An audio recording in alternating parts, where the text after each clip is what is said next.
পারবে না। আল্লাহ বলছেন ফাকুবকিবু ফিহা হুম ওয়াল গাউন, অতঃপর তাদেরকে এবং পথ ভ্রষ্টকারীদের, এইটা বললে চলবে না। আউযু বিল্লাহি মিনাশ শাইতানির রাজিম। ইয়াউমা লা ইয়ানফাউ মালুন ওয়ালা বানুন, ইয়াউমা লা ইয়ানফাউ মালুন ওয়ালা বানুন, ইয়াউমা লা ইয়ানফাউ মালুন ওয়ালা বানুন, যেদিন ধন সম্পদ সন্তান সন্ততি কোনো কাজে আসবে না। ইল্লা মান আতাল্লাহ বিকলবিন সালিম, ঠিক সেই দিন উপকৃত হবে এমন হৃদয় যে বিশুদ্ধ আল্লাহর কাছে আসবে। ওয়া উজলিফাতিল জান্নাতু লিল মুত্তাকিন, আর আল্লাহ ভীরুদের জন্য নিকটবর্তী করা হবে জান্নাতকে। যে আযান দিলে সালাতকে গুরুত্ব দেয়, বাবা মা ডাক দিলে সেই ডাকে সাড়া দেয়, অন্যায় অবিচার থেকে সবসময় আল্লাহর ভয়ে নিজেকে গুছিয়ে রাখে, নেক ন্যায় পরায়ণতায় সবসময় নিজেকে উজাড় করে দেয়।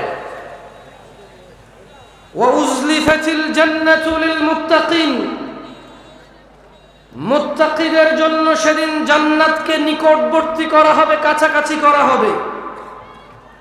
ওয়া বুররিজাতিল জাহিমু লিল গাওয়িন, এবং জাহান্নামকে পথ ভ্রষ্টদের জন্য উন্মোচিত করা হবে।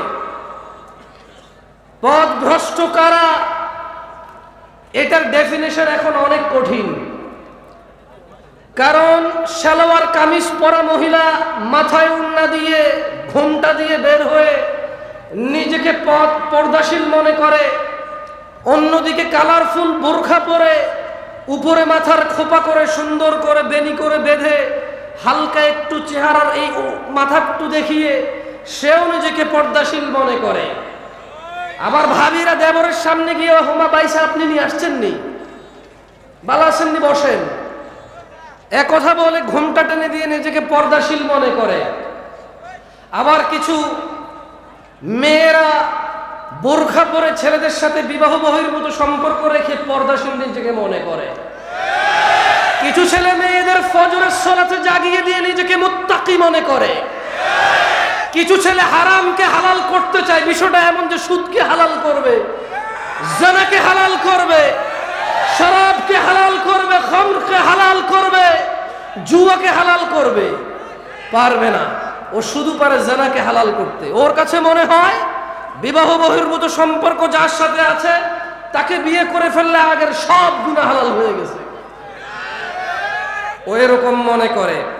ওয়া বুররিজাতিল জাহিমু লিল গাওয়িন, পথ ভ্রষ্টদের জন্য উন্মোচিত করা হবে জাহান্নামকে। ওয়া কিলা লাহুম আইনা মা কুনতুম তা'বুদুন, তাদেরকে বলা হবে তারা কোথায় যাদের তোমরা ইবাদত করতে, যারা ফু দিলে বাচ্চা হতো, যারা ফু দিলে সুস্থ হতো, যারা ফু দিলে মুশকিল কুশা হয়ে যেত, মুশকিল উদ্ধার হয়ে যেত, লাল নীল হলুদ বেগুনি কালারের বাতি জ্বালানো ঘরের মধ্যে যে যেতা নিজের বিপদ আপদ থেকে আশ্রয় পাওয়ার জন্য, নিজের সর্ব শ্রদ্ধা যেখানে নিবেদিত করতে। ওয়াকিলা লাহুম, ওদের বলা হবে আইনা মা কুনতুম তা'বুদুন, কোথায় ওরা যাদের তোমরা ইবাদত করতে, কোথায় ওরা? মিন দুনিল্লাহ, আল্লাহর পরিবর্তে যাদের তোমরা ইবাদত করতে।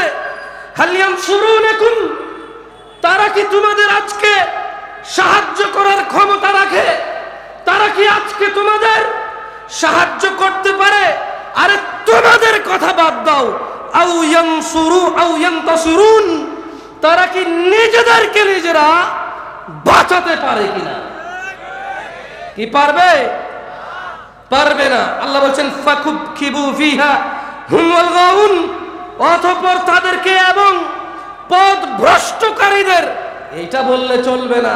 ইয়া আল্লাহ আমি বুঝি নাই, আল্লাহ ও বলেছে, এ বলেছে, বি বলেছে, সি বলেছে, এভাবে ইংরেজি অ্যালফাবেট পড়ে সেদিন পার পাওয়া যাবে না। আল্লাহ বলছেন যে অতঃপর তাদেরকে এবং পথ ভ্রষ্টকারীদের জাহান্নামে নিক্ষেপ করা হবে অধোমুখী করে। ইন্না লিল্লাহি ওয়া ইন্না ইলাইহি রাজিউন। ওয়া জুনুদু ইবলিস আজমাউন, এবং এই ইবলিসের বাহিনীকেও সেদিন আল্লাহ জাহান্নামে নিক্ষেপ করবেন। ক্বালু ওয়া হুম ফিহা ইয়াখতাসিমুন, তারা সেখানে নিজেদের সাথে নিজেরা বিতর্কে লিপ্ত হবে এবং বলবে তাল্লাহ, আল্লাহর শপথ, ইন কুন্না লাফি দালালিন মুবিন, আমরা তো স্পষ্টভাবে পথ ভ্রষ্টতায় নিমজ্জিত ছিলাম। দিনী ভাইয়েরা, সেদিন জান্নাতীদের নিকটবর্তী করা হবে, সেদিন মুত্তাকিদের নিকটবর্তী করা হবে জান্নাতের, আর পথ ভ্রষ্টদের জন্য খুলে দেওয়া হবে, উন্মোচিত করে দেওয়া হবে জাহান্নামকে। ইত্তাকু রাব্বাকুম, আল্লাহকে ভয় করুন, আল্লাহর তাকওয়া অবলম্বন করুন। আমি একটা ছোট্ট হাদিস বলে আজকের বক্তব্য শেষ করব। আমার কাছে মনে হয় এটা 3 দিন থেকে চলতেছে এই ওয়াজ, 43 বছর থেকে চলে। সুবহানাল্লাহ।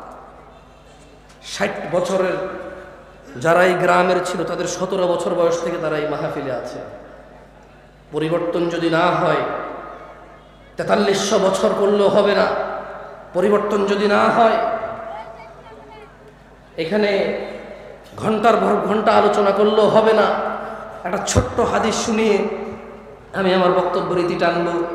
জাবের রাদিয়াল্লাহু আনহু থেকে বর্ণিত, তিনি বলেন, আন্না রাজুলান সাআলা রাসূলুল্লাহি সাল্লাল্লাহু আলাইহি ওয়াসাল্লাম, কোন এক ব্যক্তি রাসূল সাল্লাল্লাহু আলাইহি সাল্লামের খিদমতে আরজ করলেন, মানে জিজ্ঞেস করলেন ওনাকে, ইয়া রাসূলুল্লাহ। فقال, সে বলল, আরাইতু ইযা সাল্লাইতু সালাওয়াতিল মাকতুবাত, বলল, ইয়া রাসূলুল্লাহ, হাবিবাল্লাহ, খলিলুল্লাহ, নবী আল্লাহ, ইমামুল আম্বিয়া, ইমামুল মুরসালিন, রাহমাতাল লিল আলামিন কে জিজ্ঞেস করতেছে সাল্লাল্লাহু আলাইহি ওয়াসাল্লাম। বললেন, আমি যদি 5 ওয়াক্ত নামাজ সমূহ আদায় করি, কয় ওয়াক্ত? কয় ওয়াক্ত? কয় রাকাত? মাকতুবাত বলেছে তো, কয় রাকাত? 17 রাকাত।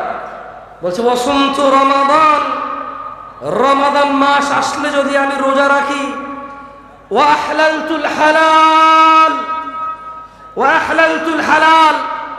উপস্থিত শ্রোতা বৃন্দকে বলবো, মনোযোগ দিয়ে এই বাক্যটি শুনিন।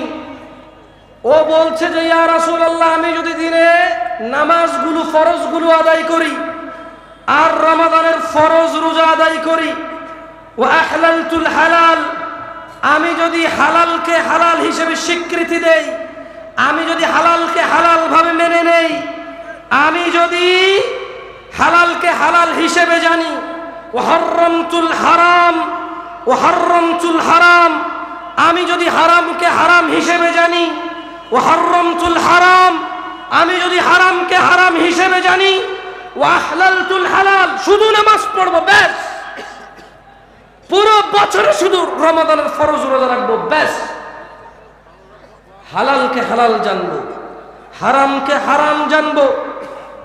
ওয়ালাম নাজিদ আলা যালিকা শাইয়া, এই নামাজ, রোজার, হারাম হালালের বিষয়গুলোকে আমি বরাবর রেখে, ওয়ালাম নাজিদ আলা যালিকা শাইয়া, আমি যদি এর কোনো অতিরিক্ত কোনো ইবাদত আমল না করি, কোনো কিছু না করি, আদখুলুল জান্নাহ, ইয়া রাসূলুল্লাহ সাল্লাল্লাহু আলাইহি ওয়াসাল্লাম, আমি কি জান্নাতে প্রবেশ করব?